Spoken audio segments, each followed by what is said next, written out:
ഇടുക്കി മൂന്നാറിലെ സെക്യൂരിറ്റി ജീവനക്കാരന്റെ കൊലപാതകത്തിൽ പ്രതിയെക്കുറിച്ച് സൂചന നൽകുന്നവർക്ക് പാരിതോഷികം പ്രഖ്യാപിച്ച പോലീസ്. ഓഗസ്റ്റ് 23-നാണ് മൂന്നാർ ചൊക്കനാട് തേയില ഫാക്ടറിയിലെ സെക്യൂരിറ്റി രാജപാണ്ഡി കൊല്ലപ്പെട്ടത്.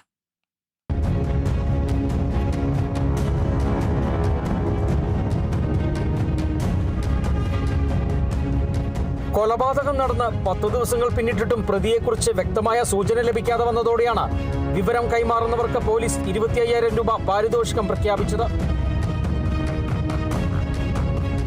23-ന് രാവിലെയാണ് മൂന്നാർ കന്നിമല സ്വദേശിയായ രാജപാണ്ഡിയെ ചൊക്കനാടുള്ള കോട്ടേഴ്സിൽ വെട്ടേറ്റ് കൊല്ലപ്പെട്ട നിലയിൽ കാണപ്പെട്ടത്. തലയിൽ 7ഉം കഴുത്തിൽ 2 വെട്ടുകളേറ്റിരുന്നു.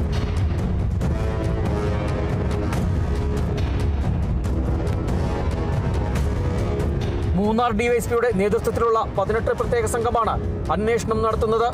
അന്വേഷണത്തിന്റെ ഭാഗമായി നിരവധി പേരെ ചോദ്യം ചെയ്യുകയും ചെയ്തിരുന്നു. പൊതുജനങ്ങളിൽ നിന്ന് വിവരം ശേഖരിക്കുന്നതിനായി ദേവികുളം പോലീസ് ചൊക്കനാട് ഉൾപ്പെടെ വിവിധ സ്ഥലങ്ങളിൽ ഇൻഫർമേഷൻ ബോക്സും സ്ഥാപിച്ചു.